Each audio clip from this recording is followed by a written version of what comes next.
Well, on Tuesday, for the fifth time in less than 2 years, there was an attempted coup in a West African state. This time, Guinea-Bissau is the nation in the middle as sporadic gunshots filled the air in the nation's presidential palace.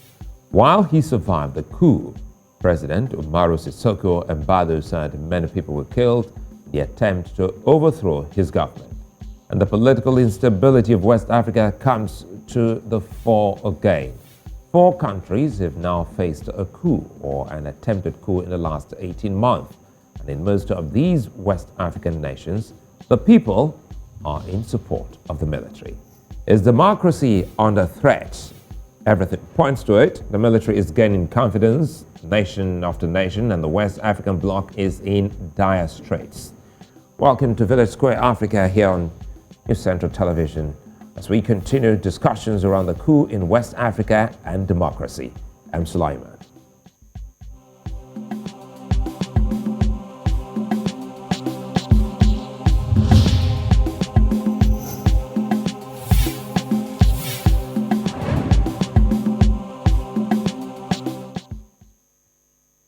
Well, the latest attempt in Guinea-Bissau has brought back the label of West Africa as the coup belt of the continent. It was at least the 5th in the past 18 months. Coup attempts have been seen in Guinea, twice in Mali, and as at last week, Burkina Faso. These countries have either been sanctioned by ECOWAS or are on the verge of being sanctioned by the regional bloc. The effects of these sanctions haven't stopped other countries' military from making a move. But according to President Embalo, he's wanted out of office by a strong army of drug lords in Guinea-Bissau. Now, the West African nation is tagged a narco state for its high propensity for drug activities, with some of its most important government functionaries also believed to be in the act. West African nations are also battling insecurity on many fronts. Thousands have been killed, many more have been rendered homeless, and insurgency is growing in leaps and bounds. The military now seizes power and claims to do that as a means of protection of the people, but ECOWAS, the AU, and every part of the world disagrees. Now, joining me to look at this, it's David Matsanga, African Affairs Analyst, and Hassan Kanneje, who is the Director of Horn Institute for Strategic Studies. We're going to have you both here on the program. Let's start with you, Hassan Kanneje. You've been following trends, which is a good thing to help Africans make sense of what exactly is happening. How much of an impact the successful coups? In fact, let's first of all start. What do you think is the reasons behind these coups, as we've seen in these countries? Sulaiman, I think it's important that the audience understands that generally the African state is still suffering from the crisis of state formation. However, with particular focus on West Africa, this crisis, especially when it comes to governance and political stability, has probably been the most extreme. Now, part of it speaks to the poor institutions that were left behind in much of West Africa by the colonial administration. And much of West Africa is Francophonie, even though the recent coup or attempted coup in Guinea-Bissau in Matsanga was colonized by Portugal. But neither did Portugal actually do a better job than even what the French did. Because when you look at the history, whether it's Mozambique or Angola or Guinea-Bissau, compared to some Francophone countries, is more or less the same. And so you have an incomplete state that were left behind, pretty much a patchwork, which were controlled largely from France. And up to date, the French holds a lot of sway on its former colonies, especially the Francophone countries. And so because of the persistence and in the lack of capacity to be able to be allowed to actually build a homegrown institution that are strong enough when it comes to government, but also ensure that those countries have some kind of autonomy when it comes to security and the military affairs, allowing them to remain satellite and puppet states of the French without, of course, blaming everything on the French. I think that has played a factor in or played a massive role in ensuring that a number of countries in West Africa have remained perpetually unstable. In fact, going by history, since independence, you're going to realize that almost West Africa has had probably twice or even more as many coups as, for instance, much of Anglophone Africa or other parts of Southern Africa and East Africa.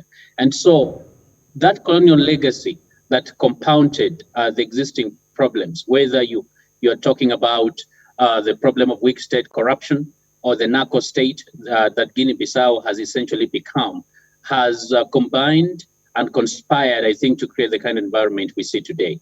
But perhaps finally, I'm also, can also say, recently we have not seen a more robust reaction, especially to coups, and I think that has enabled and emboldened, the people who are planning these coups.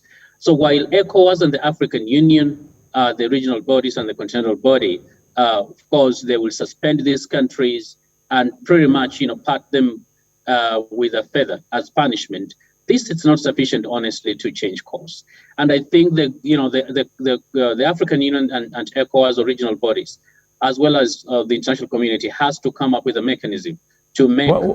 We'll get back. We'll get actually to the regional bloc, Hassan. Quickly, let's formally welcome David Matsanga. Good to see you, and thanks for joining us. Thanks for your time. And I'm more excited that you're here because you had spoken, it was even last year you also said that we're likely to see more of this. And Hassan has just given us some historical perspective talking about colonialism and the Francophone African nations as against what we've seen in the Anglo-African countries. So help us here, David. When you spoke then that we're likely to see more of, such attempts by the military, what exactly did you see that made you make that statement then?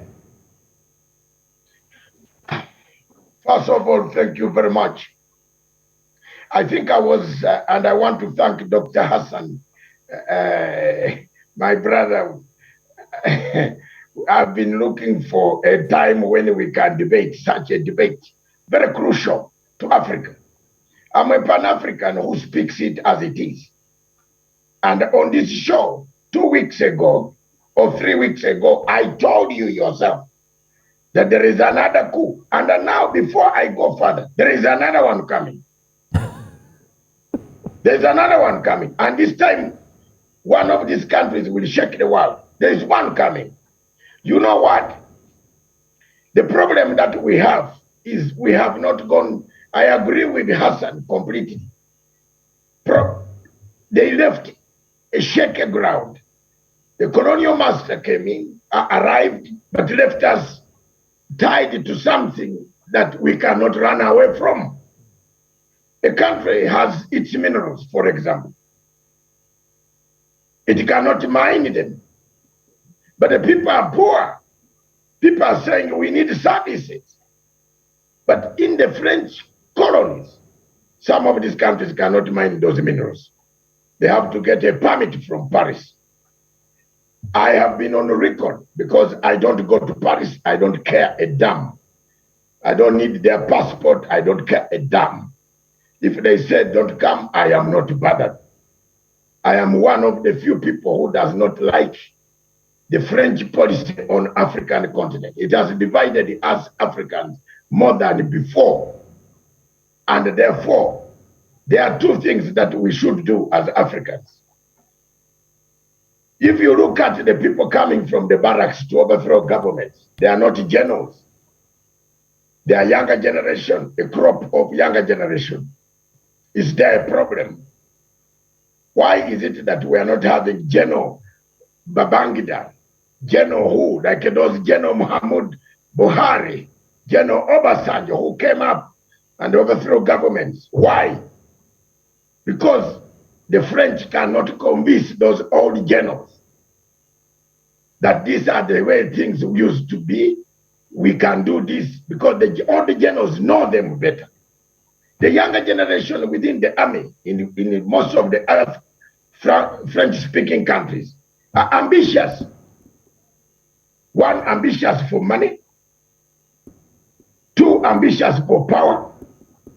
And three, They seem not to learn the background of where Africa came from the colonial era up to today. So some of these coups are going to happen, as many as possible. And if you don't come in now to arrest the situation, unfortunately, my brother Hassan, we don't have an organization that can control it. The African Union was rented. And you know, Hassan, I listened to Hassan this morning with Professor Kagwanja and all my professor friends. My dear, you should have hit the point. This AU is not AU. There is no AU. Don't even come here and tell me, my brother, there is African Union. African Union is on paper. But in practical terms, the man from Chad, Dr. Mohamed Faki, has sold to the French. He has rented our union to the French. And I told them this morning, I was not shy. I'll come back to you. Just a minute here, David. I'll come back to you. And two key things you raised here, which are very instructive.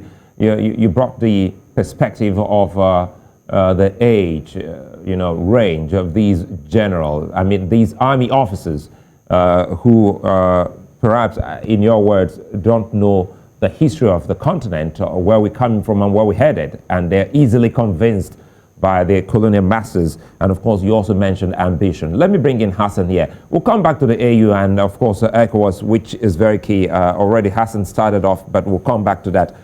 Help us here. We're trying to also gauge the impact, Hassan. How much of an impact did the successful coups in Mali, in Guinea and Burkina Faso make on other nations' military? I think any success of bad behavior, it always portends a very dangerous future for all of those involved and those people who are surrounding that activity. Now, successful coups is not going to send a very good message at a time when the continent is actually declining in terms of democracy, at a time when we are seeing increasing geopolitics between the West, and China on one hand, and China and Russia and other emerging powers over the soul of Africa. And I think people are keen to exploit some of these weaknesses, some of which have been created, have actually been imported onto the continent or exported to the continent, and they're turning it into the next theater for global geopolitics in a way that is detrimental to the continent. Now, to the extent that the people of the continent of these countries understand is another question. However, it's going to be important, and I do agree with Matsanga, that AU has remained nominal. Much of it does not really have the carrots and the sticks to be able to enforce anything. And so, because of lack of sufficient and strong sanctions, no one is scared to behave badly. And so, when you have impressionable young military officers literally being able to make a mockery of constitutions and mockery of nations that have taken 60 years to put together, it's something that's a very dangerous precedent. And they do it with such bravado and confidence as if they know that the world is not going to come down hard on them. And that, of course, then raises, of course, another question, is who else are they working with to be able to give them so much confidence and bravado to be able to undertake something that is actually very dangerous? And just in yesteryears, the whole world is going to come down hard on them. And that is something we have not seen in recent coups. And that is why, and I agree with Matsanga, that the likelihood of having another coup is high, in part because the punishment for the previous coup or the recent coups has not been forthcoming, neither have they been sufficient. Well, Hassan, no doubt, this is frightening. Okay, go ahead, David. I want to come in here. No, go ahead. Look at the coup in Khartoum, for example. And Dr. Hassan is very correct. Who are these key players, external key players? The coup in Khartoum was influenced by the Western Hemisphere, the French. They went to the generals and they said, we can remove sanctions, but if you only hand us over Omar al-Bashir, I went down to research why, all of a sudden, the chief prosecutor of International Criminal Court himself, who has suffered a problem of injustices in Kenya because of a bad case, went very straight as soon as he took over power to go into Khartoum to take out Omar Bashir. And it is what has caused the current turmoil you see today. I want to reveal to you today, in the name of God, what I found out is I was right when I told General Doglo, number 2, who is my friend since 1994. We have been together in the battlefield. Don't ask how, but we have met somehow. And General Doglo, I told him, the moment you hand over Bashir, Omar Bashir, the next person will be your president, and yourself, you will be in the Hague. Do you know how many sealed warrants that are there for Sudan? 59. I'm giving the news to Africa and to them. I've told them already. And believe me or not, they are not going to give power now. 59 warrants sealed. Let me throw this in now that you've already given your own reaction to what Dr. Hassan has said. The thing here is that understanding is very key, and that is why it's instructive we keep talking to the people of the continent. Looking at the crowd, the way some of these people celebrated, is it safe to say the people are overbearing in their celebration of successful coups? Does it suggest something negative or positive? David? Let me tell you, my brother, for us, Uganda was the first country, I think one of the 3 countries in Africa to get the first coup. By then I was going to senior 1, 25th January 1971. In the morning, Ugandans went to the streets, celebrated the presence and the arrival of General Idi Amin. I was left, my father was one of the political, followers of Dr. Milton Obote. He left me in a car to go to the senior secondary school for the first time. We celebrated, but our celebrations were short-lived. Just as even the British were the first people to recognize Idi Amin. Their celebrations were short-lived. The only thing that I am telling you, these celebrations are short-lived because people think there is something new going to come. But after a month or 2 months or 3 months or 6 months, the same celebrations turn into anger because the problems that have been found which caused the coup still remain there. If you look at the common denominator of all coups that are taking place in Africa today, there is one thing called corruption. There is no soldier who does not announce the word corruption on the platform when he has taken over power over national television. We have dissolved the constitution because the president was corrupt, Conde was corrupt, the man Keita, the late Keita was corrupt. I think the one of Guinea-Bissau was going to be finished again, corrupt. Corruption is at the center of all this. And every country in Africa which is having a civilian government must watch out that corruption must be rooted out. I am just telling you there's a big one coming. Look at Miss Eye here, I'm telling you. The left eye, I'm telling you. There's a big one coming in that region that will shock the world because I've seen it. Dr. Hassan, you know I'm a member of the International Institute of Strategic Studies, life member, and a member of Chatham House, myself. I see these coups coming. I can see something is wrong. Corruption certainly, is the center. David Matsanga, certainly something is wrong, something is not right, and that is why Africa needs to draw, from, its experts like yourselves, both of you, honestly, and quite so. My question to you, Hassan, is, isn't it amazing that the same people who have come through the guns, metamorphosed into the same democratic system that is said was wrong in the first place, trying to now change into civilian, rulers. What is this that the people are not getting when such a kind of change, occurs? I think just to start with the point you touched on in the question, to Matsanga, celebrations are not something, uncommon. And a lot of times people transfer their opposition to the sitting government, civilian government, to any other thing. And so any potential replacement is going to be celebrated by those, especially who are opposed to that government. And within a country, there's always going to be an opposition. And we have seen it. We saw people celebrate, the fall of Saddam Hussein. We saw people celebrate, the fall of Gaddafi. We saw people celebrate the fall of virtually every leader, even those who've been voted out, democratically. People are going to celebrate their departure, well, until they start crying foul, weeks or months later.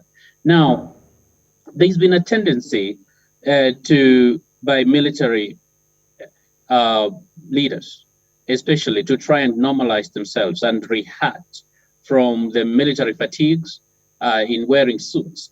The challenge here, Sulaiman, is, if you put lipstick on a pig, it does not change to become a supermodel. It still remains a pig.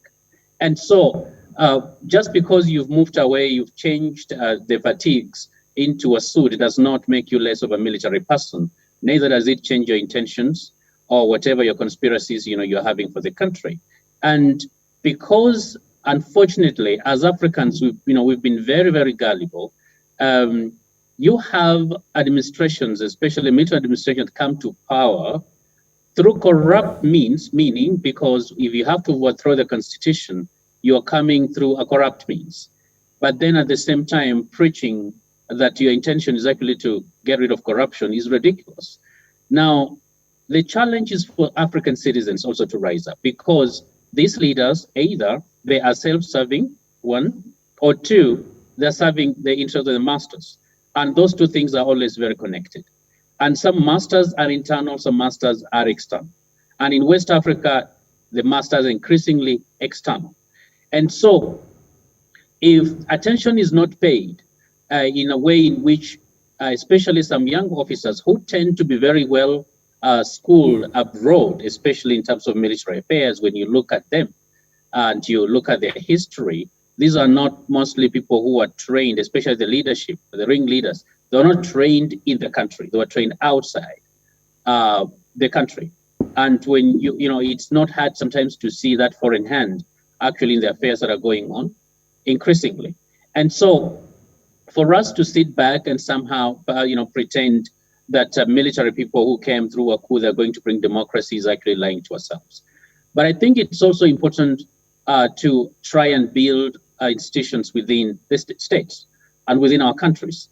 Institutions and even civil society in a number of these countries is very weak. And this vacuum tends to be exploited by, what I'll call, political and conflict profiteers.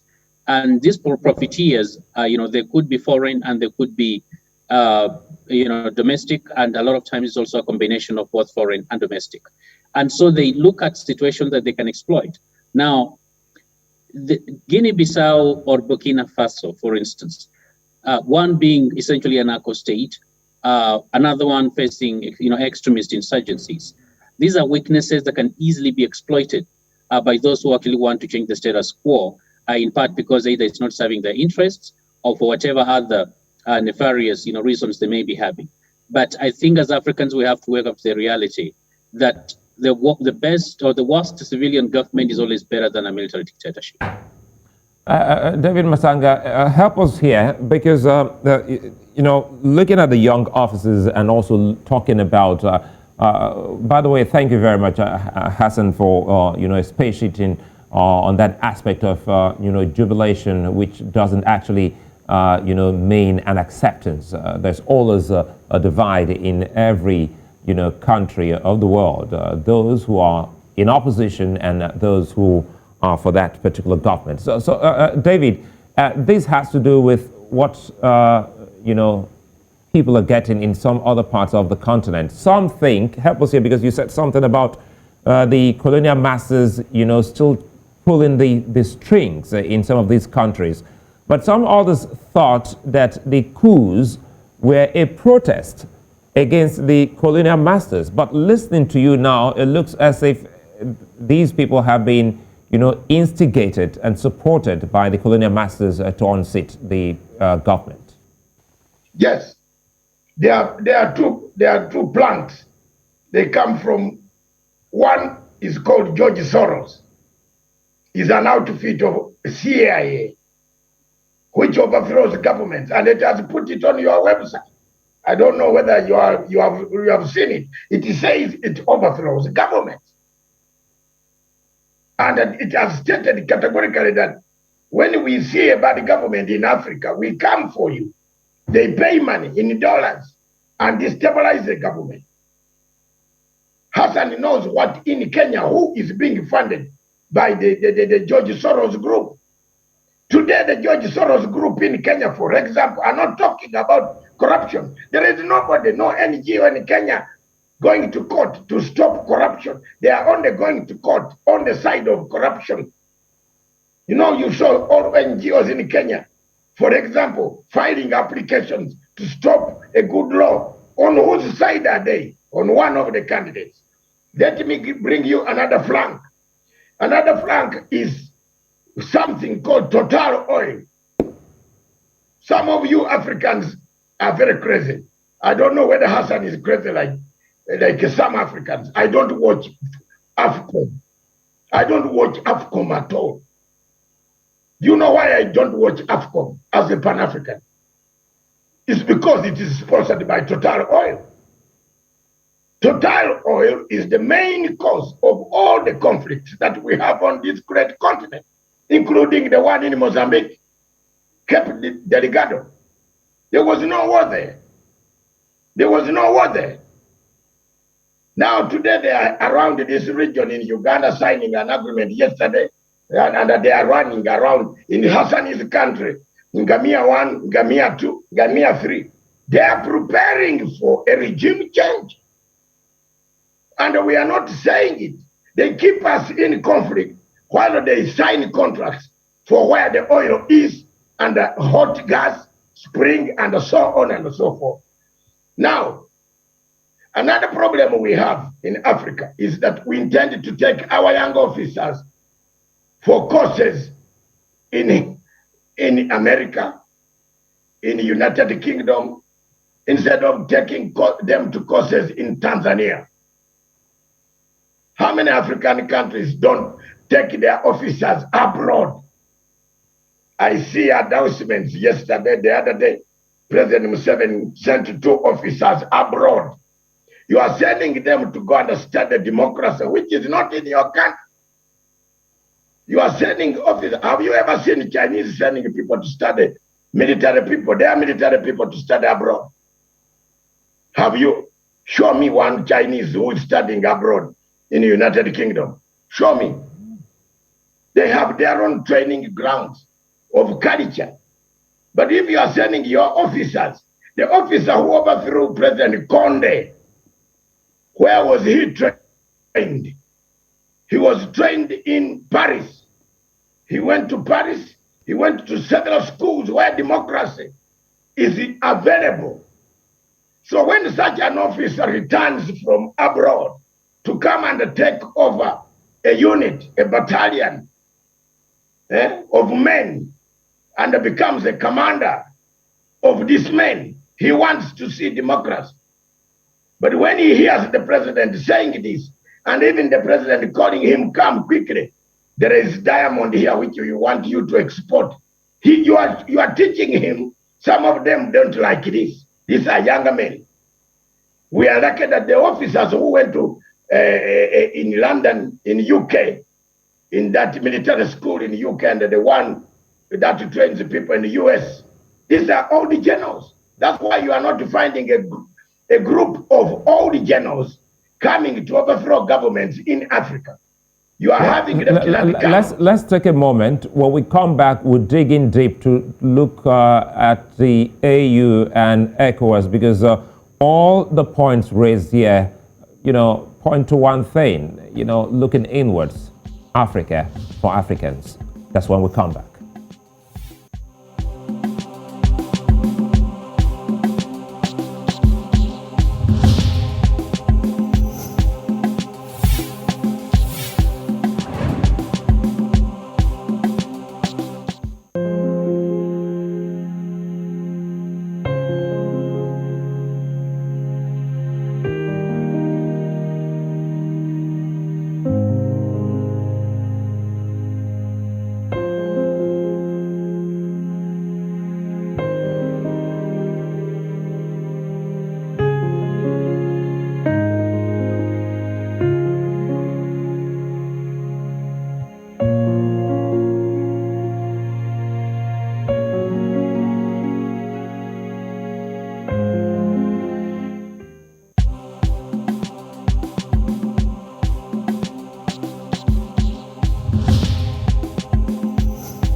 Well, if you just joined us, you're welcome. You're watching VSA here on News Central Television, and we're looking at the coups on the continent. And recall, the military is gaining confidence in the face of heavy insecurity. They now inch closer on governments and seize control and power at the helm. In Guinea, Alpha Conde was placed under house arrest, while the same has been repeated in Burkina Faso, where President Roch Kabore has also been detained by the military. West Africa is challenged by a variety of security issues, including terrorism, secessionist calls, and insurgency in different parts of the region. The attempted putsch in Guinea-Bissau holds instructions for the region. Still have with me David Matsanga and Hassan Kanneje. Gentlemen, thanks. It's the home stretch here. Quickly, let's start with you, Hassan.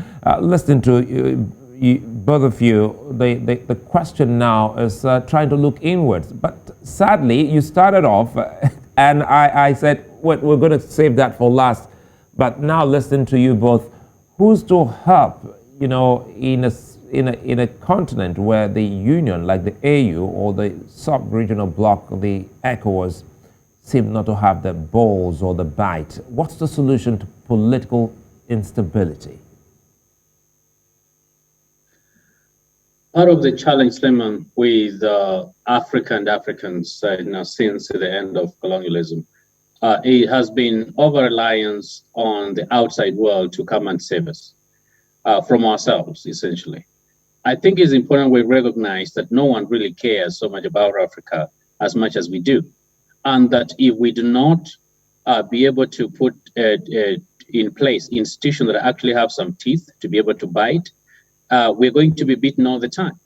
If we're not able to sit on the negotiating table and be able to chart our way forward, we're going to be the menu and we're going to be the ones being served by the rest of the world.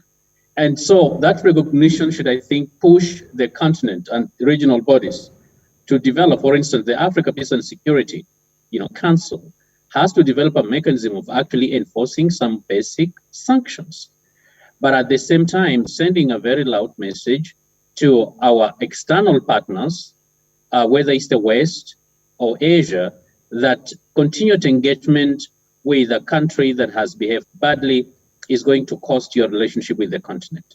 It's only through that unity that we're actually going to make progress. But as long as we're going to remain disparate and divided, but only cry foul, of course, when an African is hurt somewhere abroad, then we're really lying to ourselves. The institutions we have are weak. Internally within countries, they are weak. But we do not speak honestly to each other.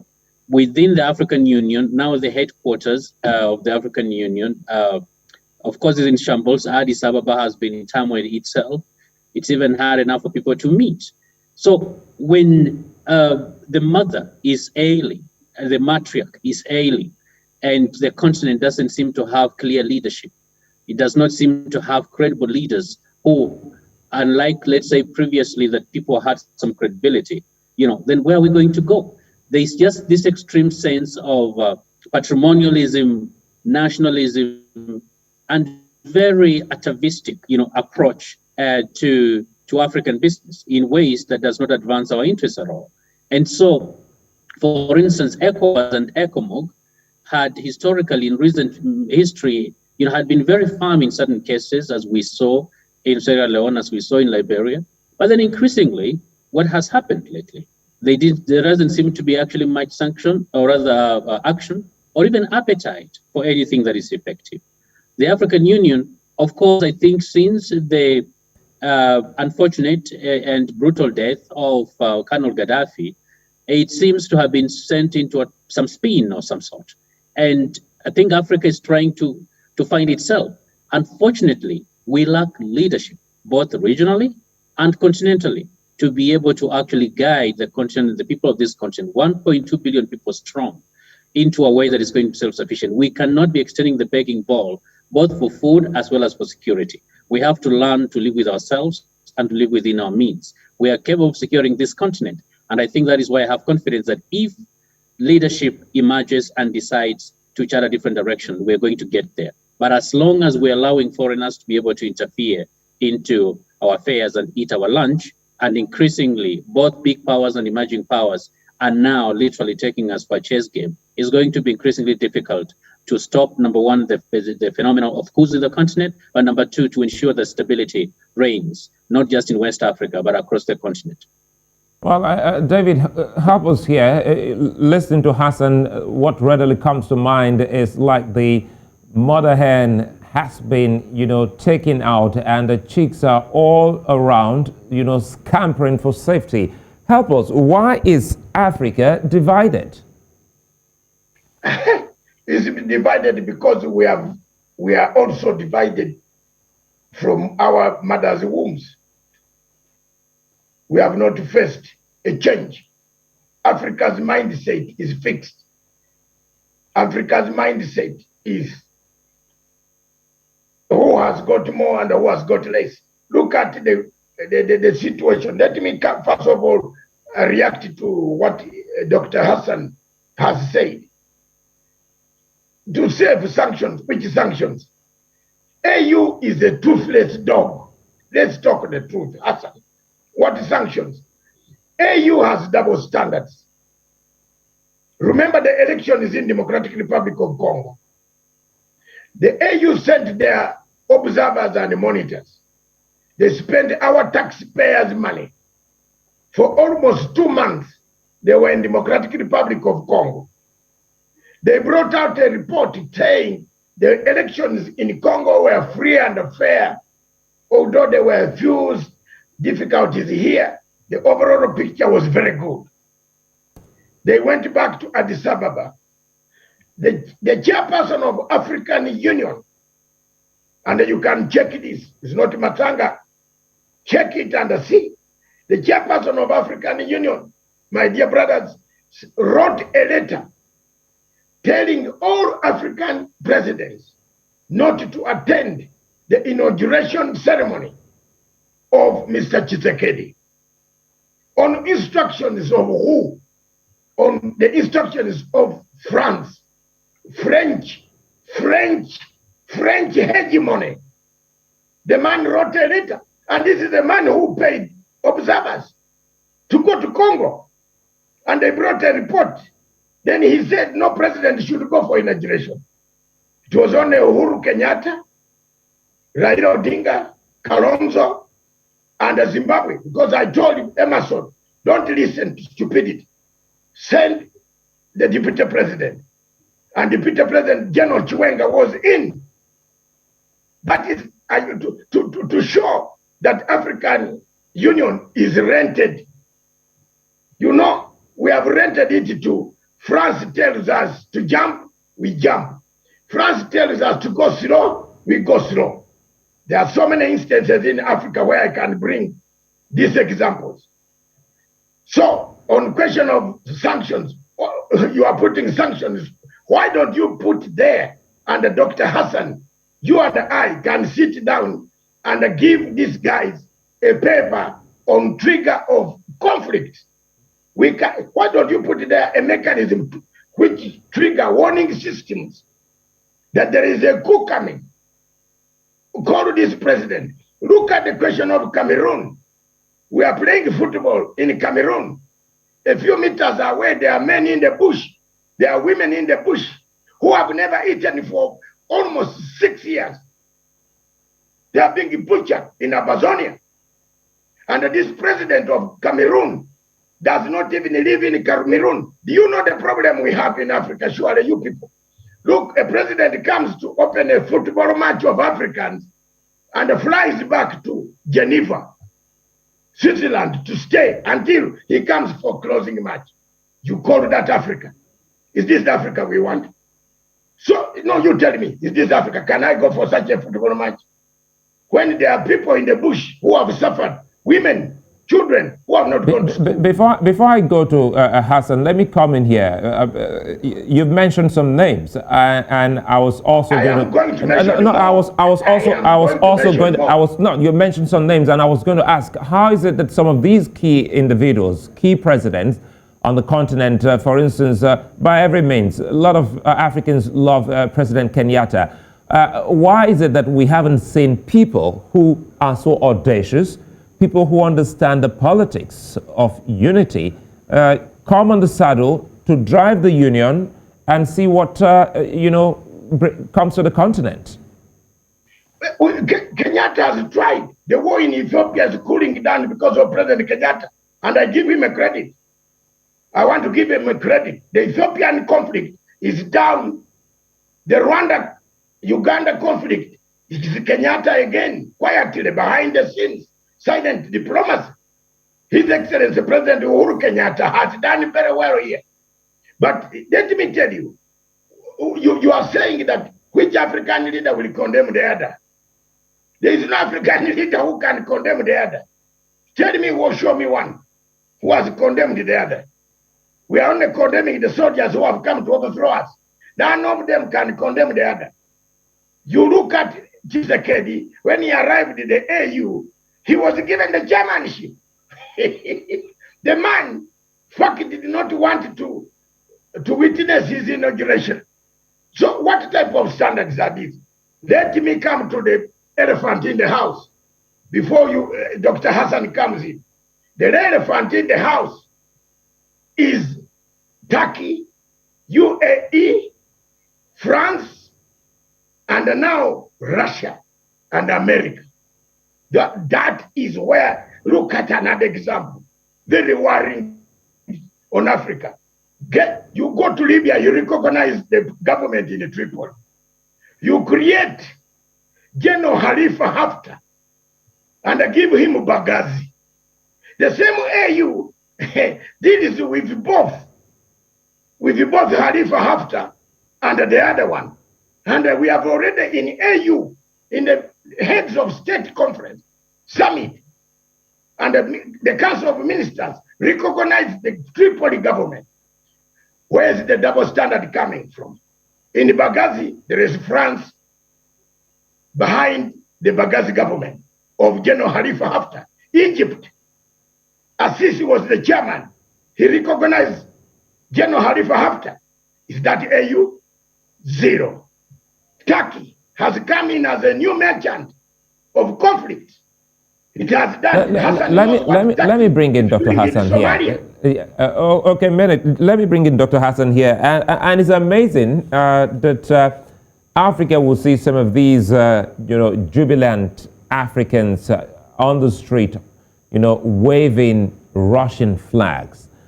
Is it safe to say, Dr. Hassan Kanneje, that there's a new scramble for the continent?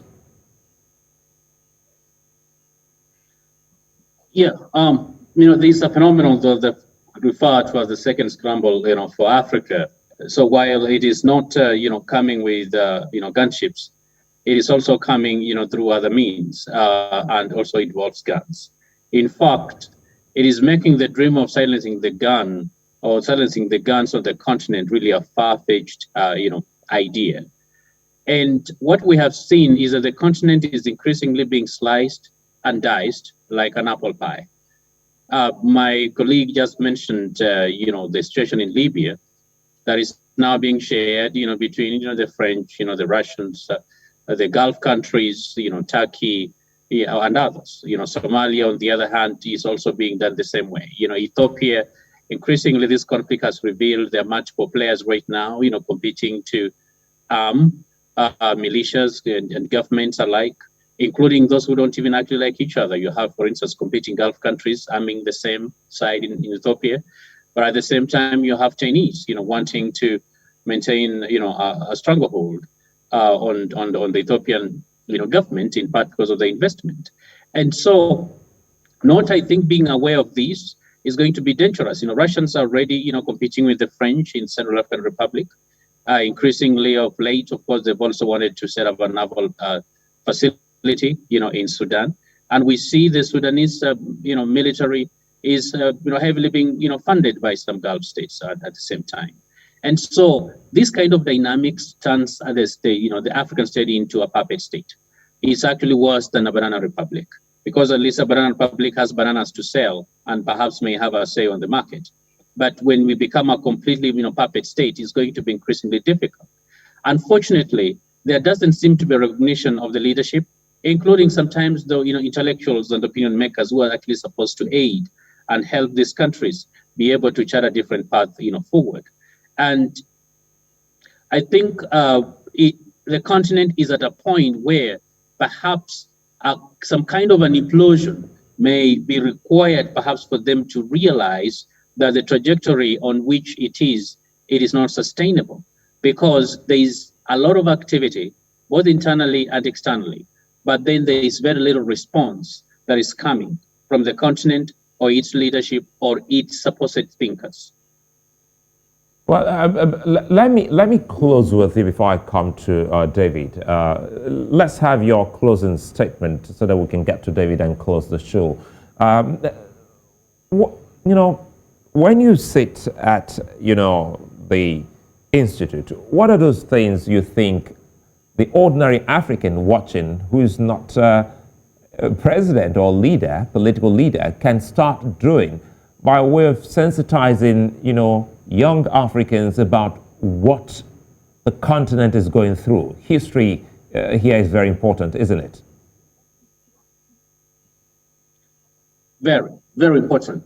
I think an African for the longest time has been apathetic with regard to their involvement or their contribution towards government. It's important that the African who is watching out there realize they have an agency and they have a role to play. They say that we deserve the leaders we get. And the reason they say that is because we either get leaders by acquiescing to their dictates and demands, or by actively involving ourselves in actually electing them, or at least supporting and sustaining a system of oppression that lord over us. And so if we decide to say no to dictatorship, no to militarism, but also no to external influence, it's going to actually change the way we have this discourse and this discussion. And an African is going finally to ensure they actually take charge of their own countries and at least enjoy a degree of freedom. Because what we have is mostly the flag. What we do not have, we don't have the real political independence, neither do we have economic independence. We've remained puppets of the colonial masters of yesteryears, as well as external interests, and even much more local political predators that are actually exploiting and literally mortgaging our countries into oblivion.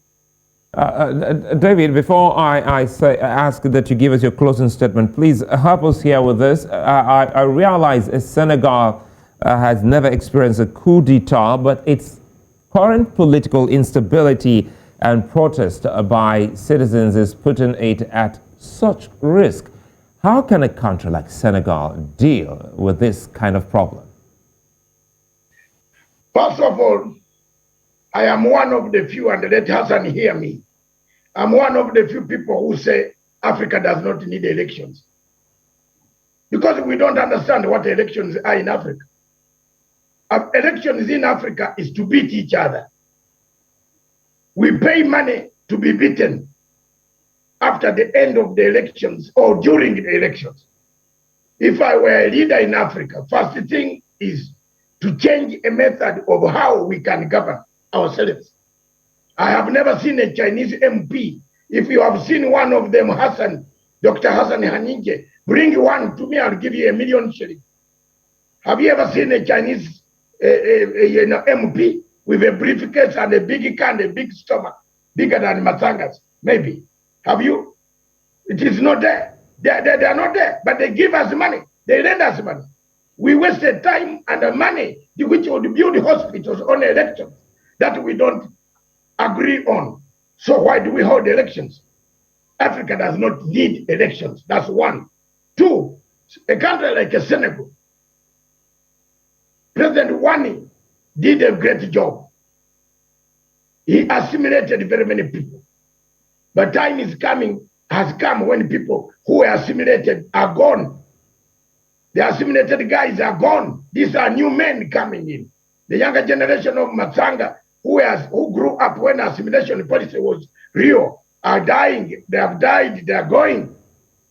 So there is a new dispensation which is coming in countries like Hassan, and fueled by plank number one, the CIA outfit of George Soros.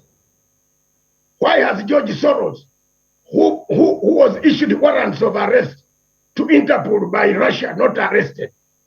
He's very near the headquarters of United Nations and Trump's office, but nobody can take a warrant there to arrest him. But he comes to pay civil society in Senegal to rise and go to the streets. They don't want a stabilized country in Africa at all. They don't. So Senegal would face a challenge soon. You say that there has never been a coup, but because Senegal accepts what France says quietly, but let them come up and say we are not happy, we are not. You will see a coup tomorrow. That's the reality. And one of the things I don't want to miss, and Hassan goes home without it. I like these boys of Mali. They have done a very good job. 72 hours. Quit. That's good Africa. A bit of it. Quit our territory. Because we are fighting insurgents. Look at your country, Sulaiman. The whole north of your country is not there. You are talking in Lagos, up in Maiduguri is gone. Insurgents, the ISIS, are eating people there. They are cutting people's arms. We cannot sit as Africans and fly to Addis Ababa with good suits and perfumes to show our suits when Africa is burning. Nowhere. No, no. We must stand up and say, and my final point, because I might lose time here. AU is, African Union is obsolete. 20 years we celebrated on Saturday. You remember that? Change the name. The car has no fuel. Change the name, obsolete. We changed from Organization of African Union on 29th January in Durban. You remember I was there with my eyes. Change the name. Point number two, AU is sick. Sick as Dr. Hassan Kanneje has said. It is sick, Sulaiman. Don't allow sickness to spread everywhere.